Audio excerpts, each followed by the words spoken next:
Okay, continue करू आता. मागच्याच आपण ओके सर. मायक्रो प्रोसेसर आणि मायक्रो कंट्रोलर ह्याचं कम्पॅरिझन केलं, बरोबर आहे. त्यानंतर आपण त्याचं बस स्ट्रक्चर पण दाखवलं आपण. मायक्रो प्रोसेसरला कसं आहे, बाहेरून सगळे पार्ट्स जोडावे लागतात. Memory part, ports, timers, serial communication, जे काय करायचे ते बाहेरून जोडावं लागतं मायक्रो प्रोसेसरला. त्याशिवाय आपण सिस्टीम बनवू शकत.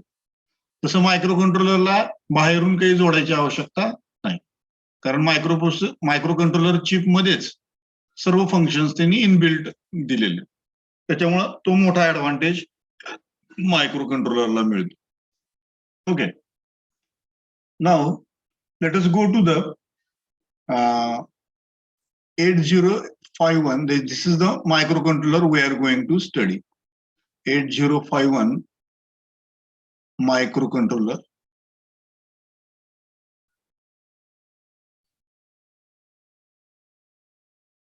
Microcontroller from Intel.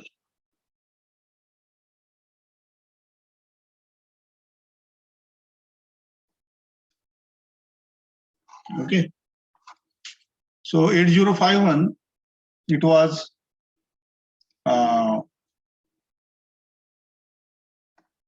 designed in the year 1982, somewhere around 80s. Okay, somewhere around 1980.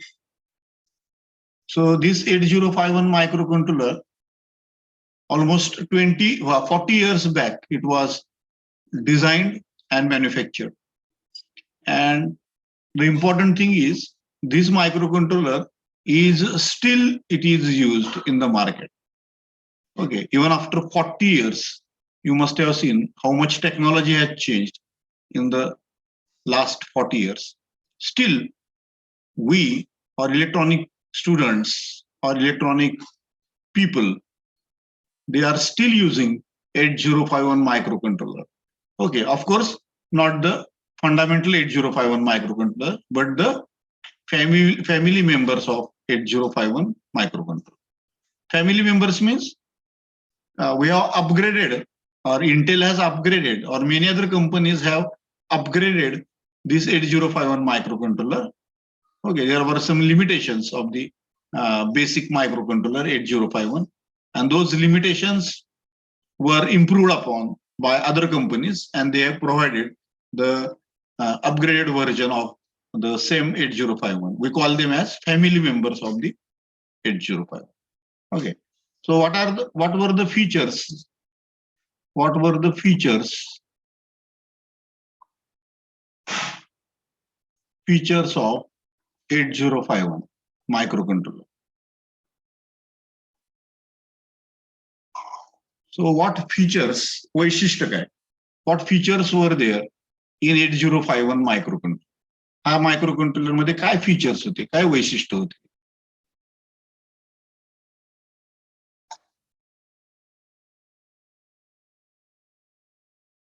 The first one was, it has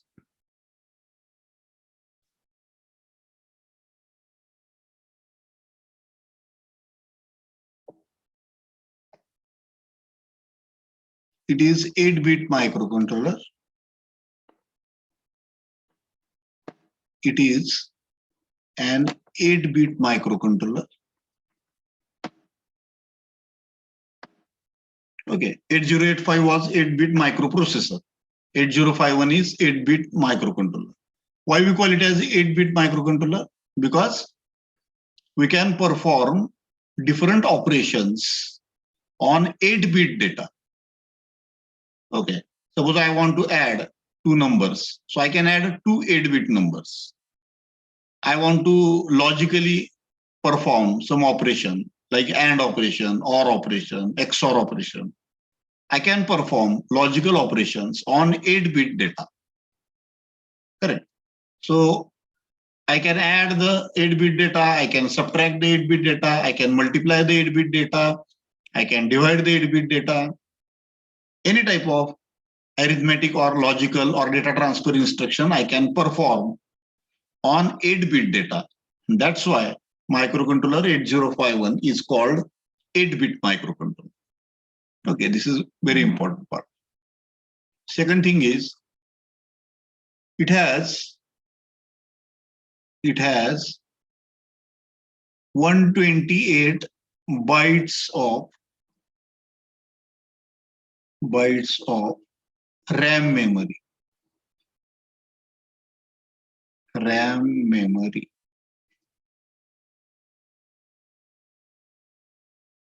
This first microcontroller 8051, it was having or it is having 128 bytes of RAM memory. RAM memory is also called as read-write memory. You can read or you can write the data into that memory.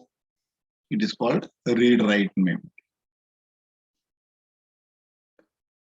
Correct? Third one, it has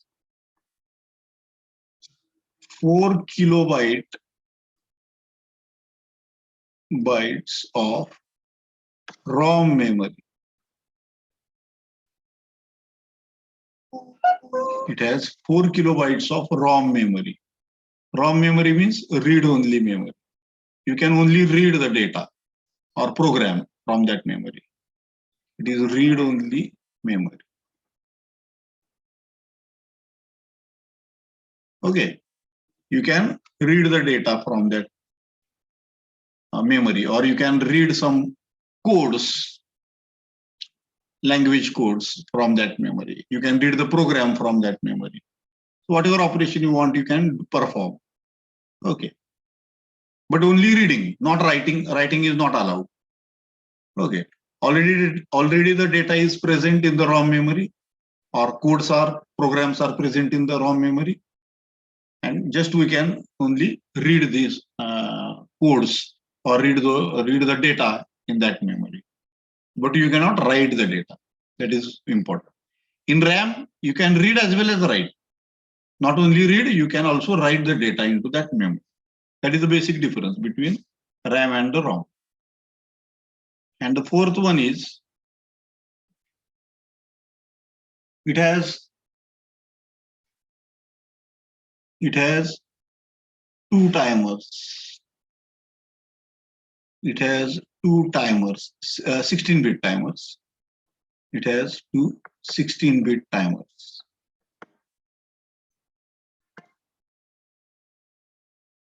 Okay, it has 2 16-bit timers. This is very important. So how many timers are there? Only 2 timers are there. Now what is timer and all other things we are going to study in detail. Okay, whenever we are discussing the microcontroller 8051. At that time, I will tell you what is meant by 16-bit timer. Okay, all those things I am going to tell you.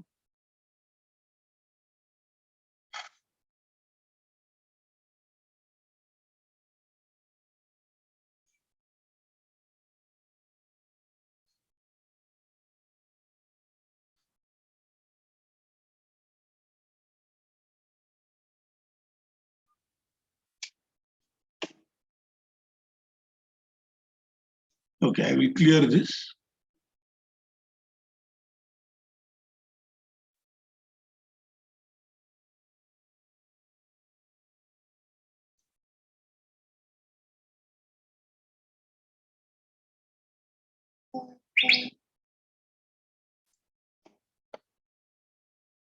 Next feature is number 5, I will write.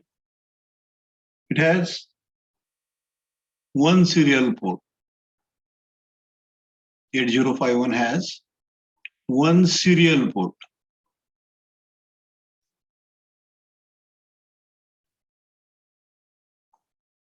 Okay, what do you mean by serial port?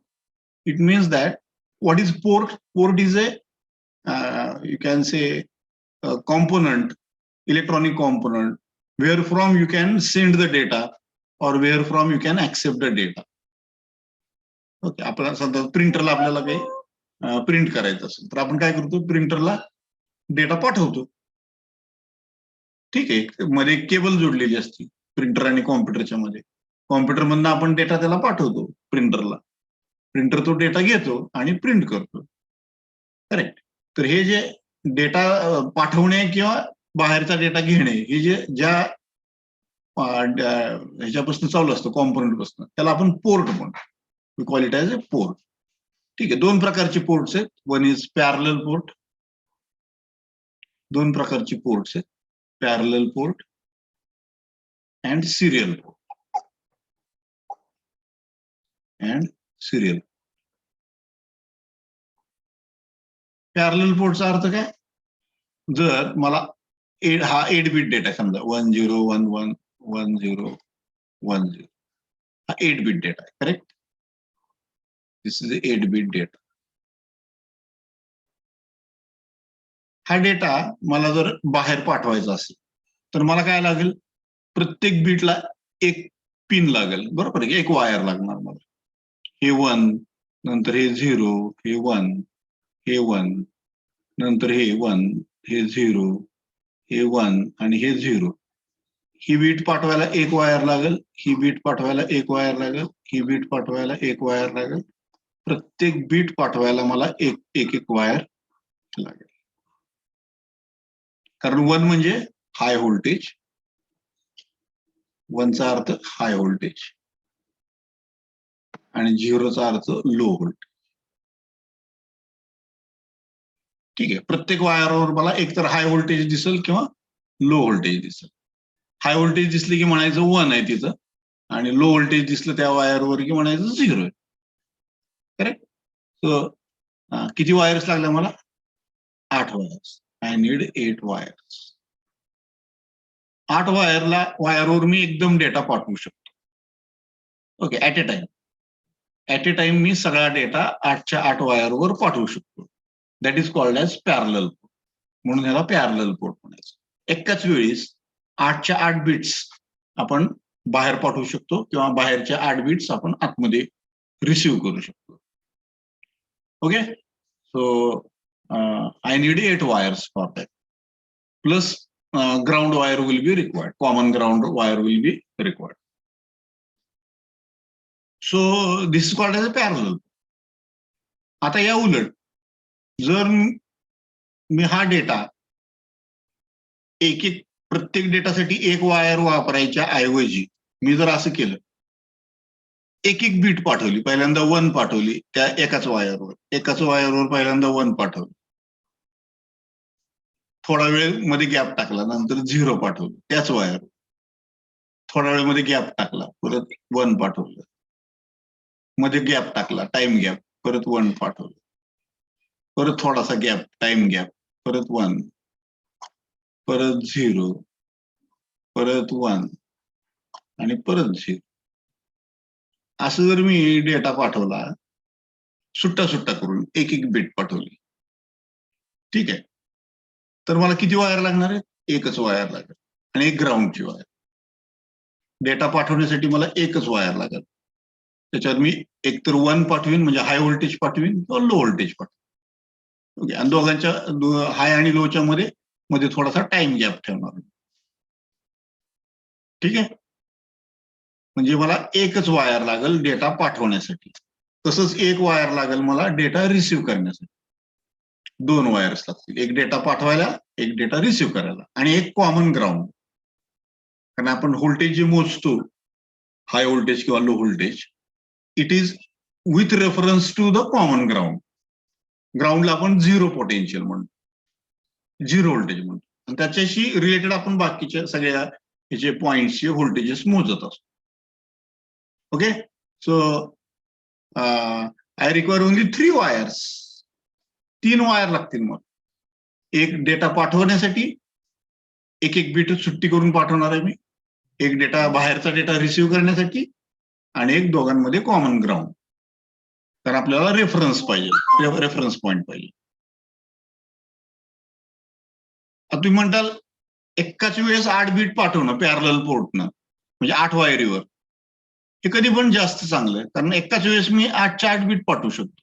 Data fast बाहेर पाठवू शकतो किंवा data बाहेरचा fast आतमध्ये घेऊ शकतो.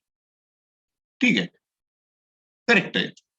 Parallel पोर्टचा तो advantage आहे की तुम्ही ऍट ए टाइम सगळा डेटा एकाच वेळेस 8च्या 8 बीट आपण एकदाच पाठवू शकतो किंवा एकाच वेळेस रिसिव्ह करू शकतो. त्याच्यामुळं डेटा ट्रान्सफर हे फास्ट होऊ शकतं. डेटा ट्रान्सफर हे फास्ट होऊ शकतं, no doubt. That is the advantage of parallel port. परंतु एक ड्रॉबॅक आहे पॅरलल पोर्टमध्ये. कुठला ड्रॉबॅक आहे? जर आपण मायक्रो कंट्रोलर, आताच मी सांगितलं 8051 is a 8 bit micro controller, त्याच्याऐवजी मी 16 बीट मायक्रो कंट्रोलर समजा वापरलं, 16 बीट मायक्रो कंट्रोलर पुढचं ऍडव्हान्स व्हर्जन वापरलं, तर माझा डेटा किती असणार आहे आता? 16 बीट. मला किती वायरी लागणार?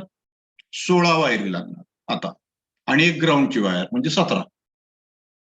ठीक आहे, म्हणजे 16 वायरी प्लस एक ग्राउंड, 17 वायरी मला लागणार 16 bit data, 16 bit micro controller असेल. उद्या मी 32 बीट मायक्रो कंट्रोलर यूज केला समजा, तर मला किती वायरी लागणार? 32 अधिक 1, 33 वायरी मला लागणार. याचा अर्थ मी जसं जसं मायक्रो कंट्रोलर चेंज करतोय, हायर व्हर्जन कडे जातोय, तसं माझ्या वायरची संख्या, पॅरलल पोर्टच्या वायरची संख्या वाढत चालली. ठीक आहे, सध्या तर आपण 64 बीट मायक्रो कंट्रोलर्स वापरतो. आपण मोबाईलमध्ये जे वापरतो ते 64 बीट मायक्रो कंट्रोलर्स. मग तिथे तर किती वायरी लागणार आपल्याला? 64 अधिक एक ग्राउंड, 65 वायरी लागणार. बरोबर आहे. मग बघा केवढा बंडल होईल. 65 वायरी जोडायचे म्हणजे किती मोठा बंडल होईल त्याचा तयार. मग आता त्याच्याऐवजी मी जर एक एक बीट पाठवली, एक एक सिंगल बीट, हे 1 अगोदर पाठवलं, नंतर हे 0 पाठवलं, नंतर हे 1 पाठवलं, नंतर हे 1 पाठवलं, असं एक एक बीट पाठवली, तर मला एकच वायर लागते पाठवायसाठी. ठीक आहे, मग तुमचा डेटा मायक्रो कंट्रोलर 8 बीट असू द्या किंवा 16 बीट असू द्या किंवा 32 बीट असू द्या किंवा 64 बीट असू द्या, मला काहीच फरक पडत नाही, कारण मी एक एक सुट्टी बीट पाठवणार आहे. ठीक आहे, एक वायर मला पाठवण्यासाठी, डेटा पाठवण्यासाठी बाहेर, एक वायर मला डेटा रिसिव्ह करण्यासाठी. एखाद्याने मला बाहेरनं डेटा पाठवला तर तो डेटा रिसिव्ह करण्यासाठी मला एक वायर लागेल आणि एक वायर कॉमन ग्राउंड. ठीक आहे, म्हणजे मला 8 बीट मायक्रो कंट्रोलर वापरला तरी 3च वायर लागणार सिरियल कम्युनिकेशन मध्ये. 16 बीट मायक्रो कंट्रोलर वापरला तरी तीनच वायर लागणार. 32 बीट, 64 बीट मायक्रो कंट्रोलर वापरला तरी सुद्धा मला 3च वायरी लागणार. याचा अर्थ वायरिंगची संख्या कमी जास्त होत नाही, वायरीची संख्या तेवढीच राहते. ठीक आहे, पॅरलल पोर्टमध्ये काय होत होतं? जेवढा मायक्रो कंट्रोलर मोठा घेताल तुम्ही ऍडव्हान्स व्हर्जन, तेवढ्या वायरीची संख्या वाढत होती. ठीक आहे, कारण तुम्हाला एकाच वेळेस डेटा पाठवायचा होता. मग एकाच वेळेस डेटा पाठवायचं म्हटलं की मायक्रो कंट्रोलरच्या साईज प्रमाणे तुम्हाला तेवढ्या वायर्स तयार ठेवायचे. 16 बीटचा मायक्रो कंट्रोलर वापरला तर 16 वायरी वापरावं डेटा पाठवायला. करेक्ट, हा डिसएडव्हान्टेज पॅरलल पोर्टमध्ये येतो आणि त्याच्यामुळंच सिरियल पोर्ट हे अलीकडं जास्त वापरलं चाललंय, कारण तिथं ह्याचा प्रॉब्लेम नाही. आपल्याला 3च वायर लागतात, एक डेटा पाठवायला, एक डेटा रिसिव्ह करायला आणि एक ग्राउंड वायर. ठीक आहे, त्यामुळे serial communication is more preferred. तर मी आता त्याबद्दल सांगितलं तुम्हाला की what is serial port.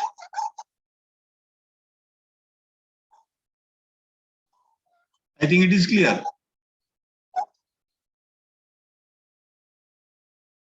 Correct?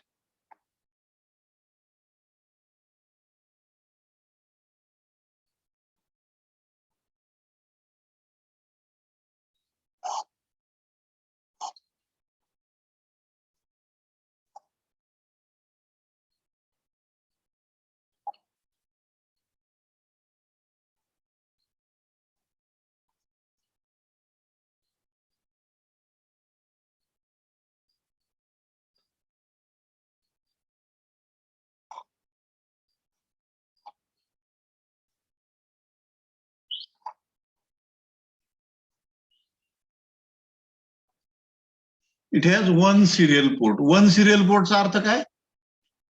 3 wire port. It is a 3 wire port.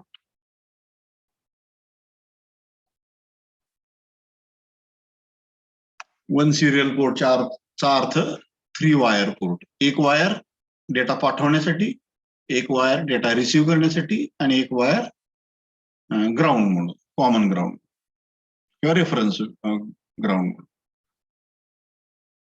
ठीक आहे. It has 4 parallel ports. It has 4 8-bit parallel ports.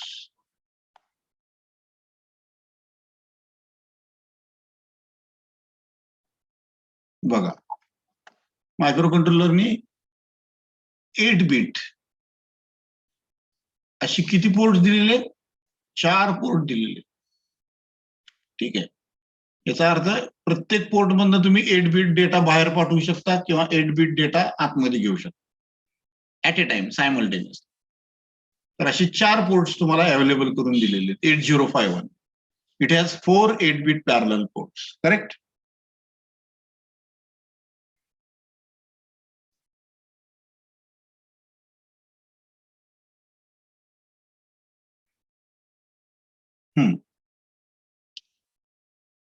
Then it has 2 external interrupts. It has 2 external interrupts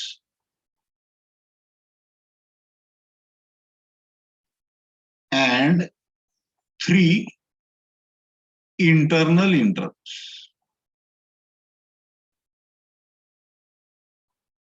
It has 2 external interrupts and 3 internal interrupts. आता मागच्या वेळेस मी इंटरप्टचा अर्थ सांगितलेला. इंटरप्टचा अर्थ काय? की आपण काय करणार, जसं आपण पुस्तक वाचतोय घरामध्ये, पुस्तक वाचतोय आणि पुस्तक वाचत असताना कुणीतरी आपली डोअरबेल वाजवली. डोअरबेल वाजवणे म्हणजे इंटरप्ट करणे. मला इंटरप्ट केले त्यांनी. ठीक आहे. मी पुस्तक वाचतोय आणि मध्येच कुणीतरी डोअरबेल वाजवली, म्हणजे मला इंटरप्ट आली किंवा इंटरप्ट सिग्नल मला मिळाला. मी काय करतो? पुस्तक वाचत बसतो का? तसंच नाही. मी काय करतो, पुस्तक मी जिथं वाचत आलेलो आहे तिथं काहीतरी खूण ठेवतो, पेन वगैरे ठेवतो, पेन्सिल ठेवतो आणि पुस्तक क्लोज करतो, बंद करतो आणि मी मग दरवाजा उघडायला जातो आणि दरवाजा उघडतोय, बघतोय तर पोस्टमन आहे. समजा पोस्टमन म्हणतो हे पार्सल आलंय तुमचं, हे पार्सल घ्या. ठीक आहे. आणि त्याच्यावर सही करा. मग मी काय करतो, पार्सल घेतो, त्यांनी सांगितलं त्या ठिकाणी सही करतो. सही केल्यानंतर मी परत डोअर बंद करतो, परत मी येऊन बसतो, परत माझं जिथं पुस्तक मी सोडलं होतं वाचायचं तिथनं वाचायला परत चालू करतो. करेक्ट सिक्वेन्स हा इंटरप्टचा असतो. मायक्रोप्रोसेसर सुद्धा काहीतरी काम करत असतो. जसं आपण पुस्तक वाचतोय तसं मायक्रोप्रोसेसर काहीतरी प्रोग्राम एक्झिक्यूट करतो. समजा त्याचा प्रोग्राम आपलं एक्झिक्युशन चालू आहे, मध्येच कुणीतरी इंटरप्ट सिग्नल दिला. इंटरप्ट सिग्नल दिल्या दिल्या मायक्रो कंट्रोलर काय करणार, पहिल्यांदा तिथं खूण करून ठेवणार. ठीक आहे. तो कुठं आलेला आहे, कुठलं प्रोग्राम सोडवत प्रोग्राम एक्झिक्यूट करत कुठं आलेला आहे त्या पॉइंटला येऊन तिथं मार्क करणार. मार्क कसं करतो, तिथला ऍड्रेस लक्षात ठेवतो. ठीक आहे. कोणत्या ऍड्रेसला मी सध्या एक्झिक्यूट करत आलेलो आहे, प्रोग्राम एक्झिक्युशन करत आलेलो आहे, तो ऍड्रेस लक्षात ठेवतो. तो ऍड्रेस लक्षात ठेवतो आणि मग जी इंटरप्ट आलेली आहे मला, ज्यांनी इंटरप्ट केलेलं आहे त्याच्या प्रोग्रामकडे मी जातो. ठीक आहे. ज्यांनी मला इंटरप्ट पाठवली त्यांनी काहीतरी प्रोग्राम लिहून ठेवलेला असतो त्याला म्हणतात इंटरप्ट प्रोग्राम किंवा इंटरप्ट सर्व्हिस रुटीन. तर मी काय करणार, मायक्रो कंट्रोलर काय करणार, त्याचा नॉर्मल जो प्रोग्राम एक्झिक्युशन चाललेलं आहे ते थांबवणार, ऍड्रेस लक्षात ठेवणार आणि ज्यांनी इंटरप्ट केलेलं आहे त्याच्या प्रोग्रामकडे मी स्विच ओव्हर करणार, आणि त्याचा प्रोग्राम मी पहिल्यांदा एक्झिक्यूट करणार, पूर्ण करणार. ठीक आहे. प्रोग्राम एक्झिक्यूट झाल्यानंतर मी परत रिटर्न जो ऍड्रेस मी हे केलेला आहे, लक्षात ठेवलेला आहे, तो ऍड्रेस घेणार आणि परत माझ्या मेन प्रोग्रामकडे मी कंटिन्यू करणार परत. Okay, micro controller. तर ह्याला म्हणायचं इंटरप्ट प्रोसेस. ठीक आहे, तर अगदी सोप्या भाषेत आपण पुस्तक वाचतोय म्हणजे मी काहीतरी प्रोग्राम एक्झिक्यूट करतोय समजा.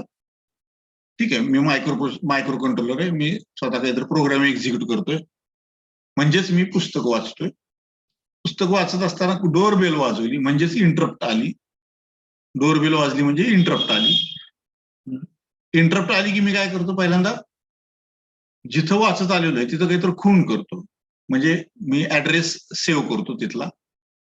ठीक आहे, मायक्रो कंट्रोलरच्या भाषेत मी ऍड्रेस सेव्ह करतो, पुस्तक बंद करतो म्हणजे तो प्रोग्राम थांबवतो. मी इंटरप्टला सर्व्हिस करायला जातो म्हणजेच मी उठतो, दरवाजा उघडतो, पोस्टमॅनकडनं पार्सल घेतो, त्याला सही देतो. याचाच अर्थ मी पोस्टमननी मला इंटरप्ट केलेलं आहे, मी पोस्टमनचं काम अगोदर करतो, त्याला सही द्यायचं, पुस्तक त्याचं पार्सल घ्यायचं. ठीक आहे, हे काम मी अगोदर करतो आणि ते झाल्यानंतर मी काय करतो, परत रिटर्न बॅक, मी परत डोअर बंद करतो आणि मी जिथं वाचत थांबलो होतो वाचायचं तिथनं परत मी रिडिंग चालू. ठीक आहे, अगदी सेम सिक्वेन्सनी मायक्रो कंट्रोलर सुद्धा इंटरप्ट एक्झिक्यूट करतो. ठीक आहे, मायक्रो कंट्रोलर कुठला तर प्रोग्राम एक्झिक्यूट करत असतो, बाहेरून इंटरप्ट येते, इंटरप्ट आली की मायक्रो कंट्रोलर काय करतो, तो जिथं आलेला आहे, ज्या इन्स्ट्रक्शनला आलेला आहे एक्झिक्यूट करत, त्याच्या पुढचा इन्स्ट्रक्शनचा ऍड्रेस तो सेव्ह करतो. सेव्ह करून जी इंटरप्ट आलेली त्या इंटरप्टच्या प्रोग्रामकडे तो जातो, तो प्रोग्राम एक्झिक्यूट करतो त्या इंटरप्टचा, तो प्रोग्राम एक्झिक्यूट करून तो रिटर्न बॅक येतो परत आणि त्याने ऍड्रेस तर सेव्ह केलेला आहे, त्या ऍड्रेसला येऊन परत त्यानं त्याचं प्रोग्रामचं एक्झिक्युशन चालू. So these are the sequence of events which take place in the interrupts. Correct? So it has two external interrupts. आता हे बघा, मायक्रो कंट्रोलरकडे दोन एक्सटर्नल इंटरप्ट्स आहेत, म्हणजे बाहेरनं आपण मायक्रो कंट्रोलरला इंटरप्ट करू शकतो. इंटरप्ट करू शकतो म्हणजे मी प्रोसिजर तुम्हाला पूर्ण सांगितली. Correct? I can interrupt the microcontroller externally by two devices. Two devices can interrupt the microcontroller externally. And there are three internal interrupts that is to be remembered. Okay. म्हणजेच micro controller स्वतःलाच interrupt करू शकतो. बघा, micro controller स्वतःलाच interrupt करू शकतो. ठीक आहे, आता तुम्ही म्हणताल असं कसं करता येईल, तर समजा मी स्वतः अलार्म लावून ठेवला मोबाईलचा. ठीक आहे, मोबाईल माझाच आहे, मीच अलार्म सेट केला आणि बरोबर त्या टायमिंगला अलार्म वाजायला चालू झाला. बरोबर आहे, कुणी सेट केलेला आहे, मीच सेट केलेला आहे. कुणासाठी वाजला, माझ्यासाठीच वाजला. तसंच मायक्रो कंट्रोलरसाठी इंटरनल इंटरप्ट्स आहेत, ते मायक्रो कंट्रोलरनी सेट केलेले, म्हणजे प्रोग्रॅमरनं प्रोग्राम लिहिला त्याप्रमाणे ते इंटरप्ट सेट झाले आणि त्यांचं टायमिंग झालं, वेळ झाला की त्यांनी इंटरप्ट द्यायला चालू केलं मायक्रो कंट्रोलर. याला म्हणायचं इंटरनल इंटरप्ट.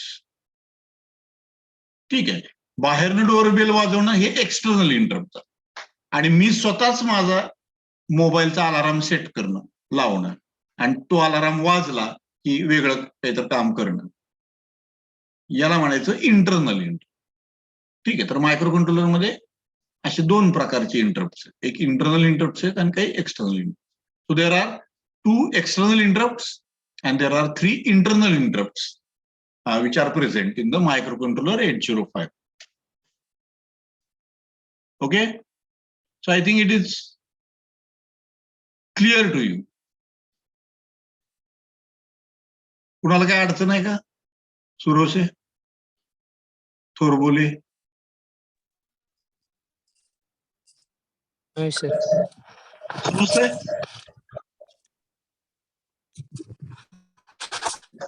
Hello sir. हा, समजतंय का म्हटलं? हो.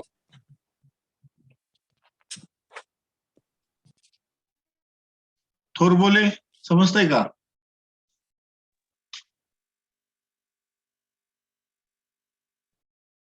थोरबोले माईक चालू करा.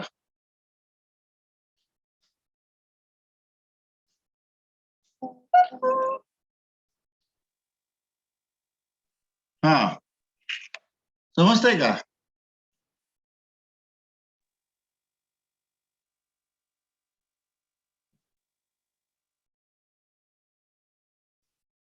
Okay. So these are the different features. वैशिष्ट्य म्हणतो आपण त्याला, एखाद्या गोष्टीचे वैशिष्ट्य. तर मायक्रो कंट्रोलर 8051 चे काही वैशिष्ट्य आहेत. ते कोणते कोणते वैशिष्ट्य आहेत? Number 1, it is a 8-bit micro controller. It is a 8-bit micro controller. 2 number, it has 128 bytes of RAM. RAM memory अगदी लिमिटेड आहे त्याची, 128 बाईटच मेमरी त्याची. इट हॅज 4 किलोबाइट्स, म्हणजे 4096 बाइट्स, 4096 बाइट्स रॉम मेमरी त्याला दिली अवेलेबल. ठीक आहे. 128 bytes RAM memory आणि 4096 बाइट्स रॉम मेमरी मायक्रो कंट्रोलरकडे आहे. करेक्ट. त्यानंतर इट हॅज 2 टायमर्स. त्याच्याकडे 2 16-bit टायमर्स आहेत. त्याचे वैशिष्ट्य, त्याकडे एक सिरियल पोर्ट आहे. There is 1 serial port. It has 4 8-bit parallel ports.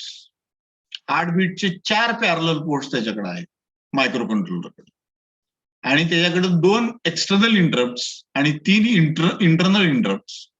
एवढ्या फॅसिलिटी किंवा वैशिष्ट्य मायक्रो कंट्रोलर 8051 मध्ये आहे. Okay. So this is a brief introduction to the microcontroller 8051. So with this I will stop here. Next time we will again continue with our syllabus. Okay. पुढच्या वेळेस आपण block diagram त्याचा study करू. Basic block diagram 8051 चा basic block diagram आपण study करू आणि नंतर मग internal block diagram. 2 block diagram आहेत 8051 ला. एक बेसिक ब्लॉक डायग्राम, बेसिक म्हणजे ढोबळ आपण त्याचा विचार करतो. आणि नंतर इंटरनल ब्लॉक डायग्राम मध्ये मात्र डिटेल्स त्याचे, प्रत्येक ब्लॉक मध्ये काय काय आहे अजून जरा डीप मध्ये त्याचा अभ्यास. So internal block diagram is more detail block diagram and basic block diagram is general block diagram. That is to be remembered. Okay. So with this we will stop and we will continue our period in the next time. आपण थांबू आता इथं.